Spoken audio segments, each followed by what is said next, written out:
Hello guys, good morning all of you. Welcome back to our channel again.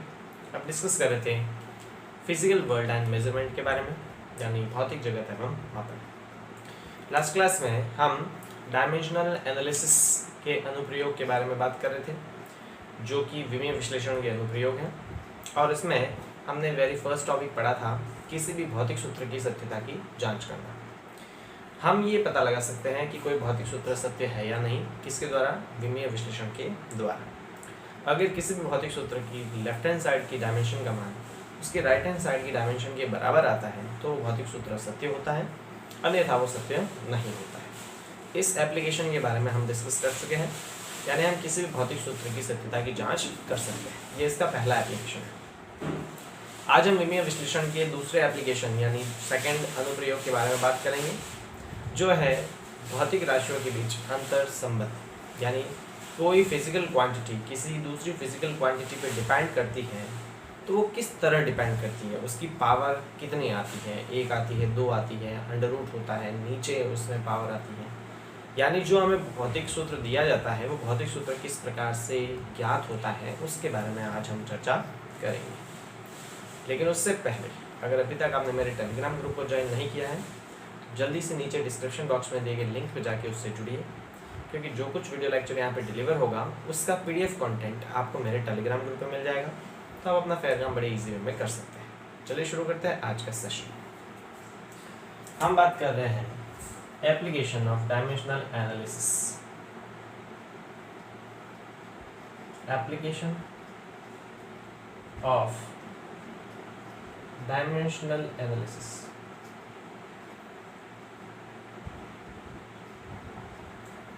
यानी कि विमीय विश्लेषण के अनुप्रयोग।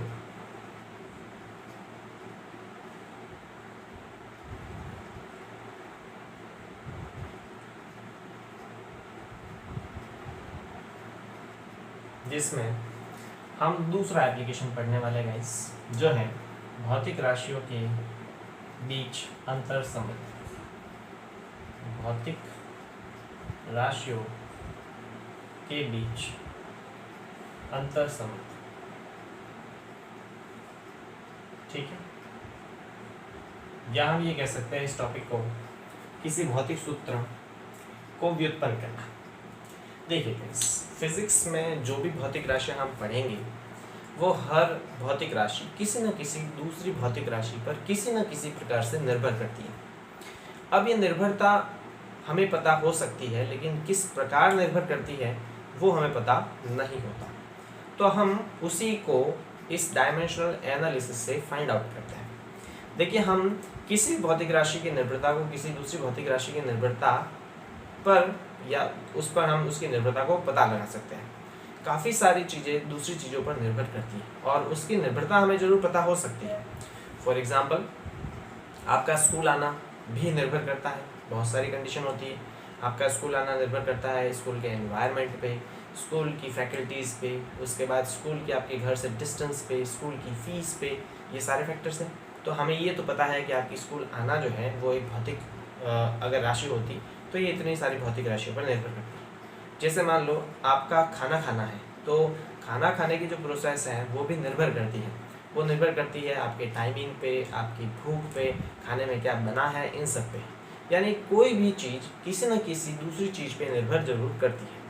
हमें यही पता होता है केवल कि वो किन किन चीज़ों पर निर्भर करती है, लेकिन हमें ये नहीं पता होता है कि वो निर्भर कैसे करती है। तो विमीय विश्लेषण के इस अनुप्रयोग में हम कोई भौतिक राशि अगर किसी दूसरी भौतिक राशि पर निर्भर करती है तो वो किस प्रकार से निर्भर करती है वो हम पता लगाएंगे। अब समझिए, इस एप्लीकेशन को समझने के लिए हम एक एग्जाम्पल लेंगे और उस एग्जाम्पल को सॉल्व करके हम इस एप्लीकेशन को समझेंगे। तो गाइस शुरू करते हैं। मान लेते हैं हम एक क्वेश्चन से स्टार्ट करते हैं और उस क्वेश्चन को हम सॉल्व करेंगे। क्वेश्चन सॉल्व करने से हम इस विमीय विश्लेषण के अनुप्रयोग को कम्प्लीटली समझेंगे। फॉर एग्जाम्पल, हम मान लेते हैं कि हमारे पास एक सरल लोलक है, ठीक है। इस प्रकार हमारे पास एक सरल लोलक है, पेंडुलम है। इस पेंडुलम में ये जो मेरे पास बॉब है, जो लोलक है, इसका द्रव्यमान है स्मॉल m जिस धागे से मैंने इसको लटका रखा है उसकी लंबाई मान लेते हैं स्मॉल l, ठीक है। अब यहां पर मैं इसकी माध्य स्थिति से इसको थोड़ा सा विस्थापित कर देता हूँ और छोड़ देता हूँ।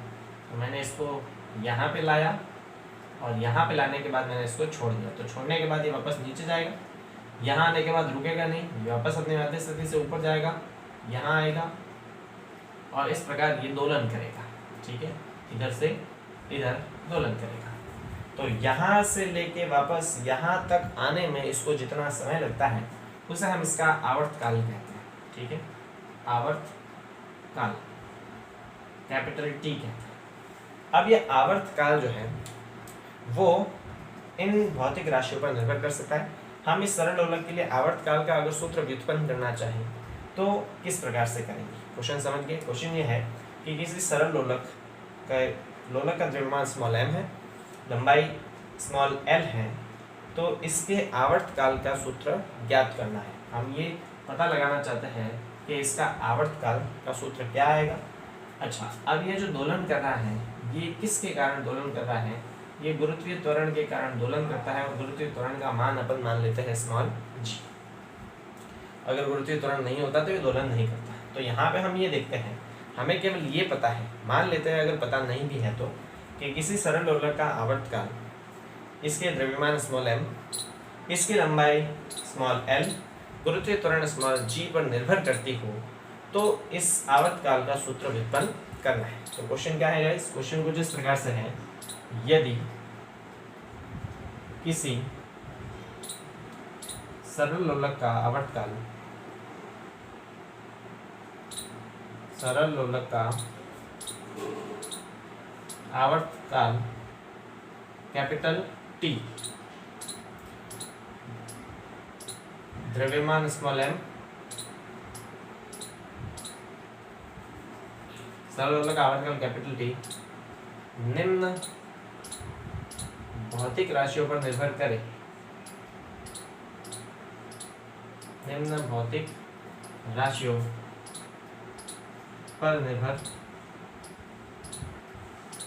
करे तो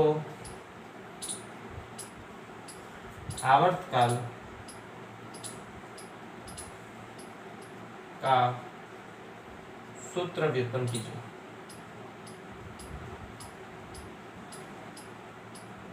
अब भौतिक राशियां कौन कौन सी हैं? भौतिक राशियां हैं लोलक का द्रव्यमान स्मॉल m, गुरुत्वीय त्वरण स्मॉल g एवं लंबाई स्मॉल l।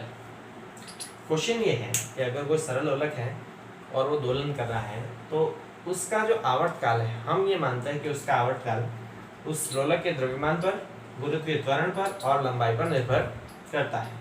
हम ये मान रहे हैं, अगर निर्भर करता है तो फॉर्मूले में आ जाएगा और नहीं करता है तो ऑटोमेटिक डिलीट हो जाएगा। ये विमीय विश्लेषण की खासियत है। तो अगर सरल लोलक का आवर्त काल जो है वो इसके द्रव्यमान पर, गुरुत्वीय त्वरण पर और लंबाई पर निर्भर करता है तो हमें इस आवर्त काल का सूत्र व्युत्पन्न करना है। तो अब हम इसका सॉल्यूशन किस प्रकार से देंगे। देखिए इसके सॉल्यूशन में सबसे पहले जो भौतिक राशि दूसरी भौतिक राशियों पर निर्भर करती है हम उसको उसके समानुपाती लिख देते हैं। तो यहाँ पर आवर्त काल किन किन पर निर्भर करता है, द्रव्यमान पर, गुरुत्वीय त्वरण पर और लंबाई पर। तो हम क्या लिखेंगे, आवर्त काल जो है वो निर्भर करता है यानी समानुपाती है किस किस के, एक तो है द्रव्यमान के, दूसरा है गुरुत्वीय त्वरण के और तीसरा है लंबाई के, समानुपाती है। अब ये इन पर निर्भर करता है, लेकिन कैसे निर्भर करता है ये हमें नहीं पता, मतलब इनकी घातें हमें नहीं पता। तो इनकी घात हम अपने हिसाब से मान लेते हैं। इसकी घात मान लेते हैं a, इसकी घात मान लेते हैं b और इसकी घात मान लेते हैं c। कोई फिक्स पैटर्न नहीं है, मैंने mg l ही लिया। आप चाहो तो यहाँ पे gml ले सकते हो, lmg कुछ भी। मैंने ये नहीं लिया, मैं ये भी नहीं लेता। अगर मैं पहले लंबाई लेता चलता, उसके बाद द्रव्यमान लेता चलता, फिर गुरुत्वीय त्वरण लेता चलता। अगर मैं पहले गुरुत्वीय त्वरण लेता, बाद में लंबाई लेता, द्रव्यमान लेता, बाद में लंबाई लेता, चलता। जो भी आपको लेना है ले लो, कोई दिक्कत नहीं है। तो हम सबसे पहले क्या करते हैं, हम सबसे पहले जो भौतिक राशि दूसरी भौतिक राशि पर निर्भर करती है उसको उन भौतिक राशियों के समानुपाती लिख देते हैं। तो आवर्त काल निर्भर करता है लंबाई पर, द्रव्यमान पर और गुरुत्वीय त्वरण पर, आपके हिसाब से ले लो। अब निर्भर करता है, लेकिन किस प्रकार से निर्भर करता है ये हमें नहीं पता, मतलब इनकी घातें हमें नहीं पता, तो हम घात को इच्छा से लिख लेते हैं ए, बी और सी। क्लियर? जब भी समानुपाती चिन्ह हटाते हैं गाइस तो हमेशा एक कांस्टेंट लगता है। तो यहाँ पर जब समानुपाती चिन्ह हटाया जाएगा तो भी एक कांस्टेंट लगेगा जिसे कहेंगे अपन के। यहाँ पे आ जाएगा एल की घात ए, एम की घात बी और जी की घात सी। क्लियर?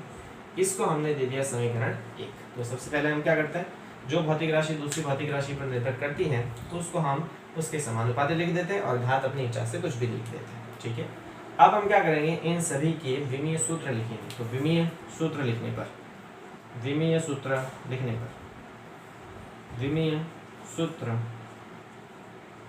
लिखने पर देखिए, समय का विमीय सूत्र हमें पता है कितना होता है, वो होता है m0 l0 t1 के एक कांस्टेंट है और कांस्टेंट का कोई विमीय सूत्र नहीं होता। लंबाई l, लंबाई का विमीय सूत्र होता है m0 l1 t0।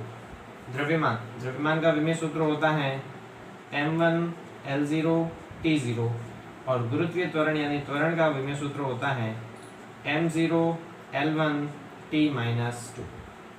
इन सभी का मान समीकरण 1 में रखने पर, तो मान रखने पर क्या आ जाएगा मेरे पास, मान रखने पर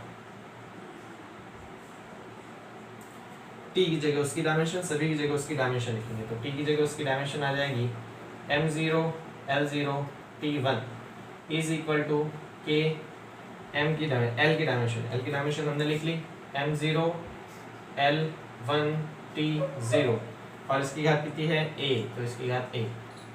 फिर m की डायमेंशन m1 l0 t0, इस पूरे की घात कितनी है b, तो इस पूरे की घात b इनटू g की डायमेंशन m0 l1 t-2 और इस पूरे की घात c। ठीक है, अब घात के ऊपर जब घात होती है तो घातें आपस में गुणा हो जाती हैं। तो यहाँ पे देखिए क्या होगा, 0 into a 0, 1 into a a, 0 into a 0। यहाँ पे देखिए m की घात 1 इंटू b b, l की घात 0 t की घात 0 इंटू m की घात 0, 1 इंटू c c और -2 इंटू c -2c। आधार समान है, घातें आपस में जुड़ जाएगी, यह आ जाएगा m0 l0 t1 is equal to k m की घात 0 b और 0, m की घात b, l की घात a 0 c, तो a प्लस c और t की घात 0 0 और -2c -2c। अब दोनों की तुलना करते हैं, अगर आधार समान है तो इनकी घातें भी समान होगी। तो तुलना करने पर, तुलना कर देते हैं हम। m की घात यहाँ 0 है, यहाँ m की घात b है, ये दोनों m है, मतलब b का मान किसके बराबर आएगा, 0 के बराबर आएगा। तो तुलना करने पर b बराबर क्या आता है, 0 आता है। देखिए यहाँ पर m की घात कितनी है 0, यहाँ पर m की घात है b, मतलब b का मान कितना आया 0। आधार समान है, घातें भी समान होगी, b का मान 0 आ गया। फिर देखिए यहाँ t की घात है 1, यहाँ t की घात -2c, यानी -2c का मान किसके बराबर आएगा 1 के, तो c का मान किसके बराबर आएगा -1/2 के। ठीक है, उधर जाएगा तो भाग में आ जाएगा। फिर देखिए तीसरा, यहाँ पर l की घात 0 है, यहाँ l की घात a प्लस c है, मतलब इस a प्लस c का मान किसके बराबर आएगा 0 के। तो a का मान किसके बराबर आएगा, ये c उधर जाएगा तो -c हो जाएगा। तो a बराबर माइनस और c का मान मेरे पास दे रखा है -1/2, तो ये आ जाएगा -1/2, माइनस माइनस प्लस a बराबर आ जाएगा 1/2। तो हमें सभी की वैल्यू पता चल गई, a का मान पता चल गया, b का मान पता चल गया, c का मान पता चल गया। तो a b और c इन सभी का मान हम किस में रख देते हैं, समीकरण 1 में रख देते हैं। इसका स्क्रीनशॉट ले लीजिए, मैं रफ कर देता हूँ उसको। ठीक है, चलिए आई होप आपने लिख लिया होगा, तो इसको रफ कर देता हूँ मैं इधर वाले में। तो हमने जो a b और c का मान निकालना था वो a b c और का मान निकाल लिया। यहाँ से हम वैल्यू रख देते हैं समीकरण 1 में। तो समीकरण 1 में a b c का मान रखने पर तो मेरे पास क्या आता है गाइस, t बराबर आता है कैपिटल K L की घात a का मान कितना है 1/2, तो L की घात 1/2, m की घात d का मान कितना है 0, तो m की घात 0, और g का घात है c की घात है -1/2, तो -1/2। अब जिसकी घात 0 है उसका मान 1 आता है, तो उसको लिखना नहीं है, तो हम लिखेंगे t बराबर K L की घात 1/2, ये घात ऊपर माइनस है, नीचे आएगी तो प्लस हो जाएगी, तो g की घात नीचे जाने पर ये +1/2, और m की घात 0, किसी की भी घात 0 का मतलब 1 है, वो लिखना ही नहीं है। अब 1/2 और ये भी 1/2, तो हम लिख सकते हैं इसको t बराबर K L और g दोनों की घात 1/2, और घात 1/2 का मतलब होता है अंडर रूट, तो t बराबर आ जाएगा K √L/g। ये मेरे पास किसका फॉर्मूला आ जाता है, ये इसके आवर्तकाल का फॉर्मूला आता है, यानी किसी भी सरल दोलक का आवर्तकाल का फॉर्मूला आएगा t बराबर K √L/g। इस फॉर्मूले में हमें कहीं पे द्रव्यमान नहीं दिखता है ना, मतलब आवर्तकाल जो है वो द्रव्यमान पे निर्भर नहीं करता है। हमने माना था कि आवर्तकाल द्रव्यमान पे निर्भर करता, हमें लगा तो हमने मान लिया, लेकिन अगर वो वास्तव में निर्भर करता तो फॉर्मूले में आ जाता। फॉर्मूले में द्रव्यमान नहीं आता है, मतलब आवर्तकाल केवल और केवल लंबाई और गुरुत्वीय त्वरण पर निर्भर करता है, और फॉर्मूला उसका कैसा आएगा, √L/g आएगा। क्लियर? तो इस तरह हमें ये पता चलता है कि कोई भौतिक राशि अगर दूसरी भौतिक राशियों पर निर्भर करती है तो उसका फॉर्मूला किस प्रकार से डिराइव होता है। आई होप आपको अच्छी तरह से ये समझ में आ गया होगा। इससे अगले वाले वीडियो लेक्चर में हम इसी टॉपिक को और कैरी ऑन करेंगे और कुछ भौतिक राशियों के बीच अंतर संबंध द्वारा उनके सूत्र विस्थापित उत्पन्न करेंगे। तो मिलते हैं गाइस अगले वीडियो लेक्चर में। Thank you so much.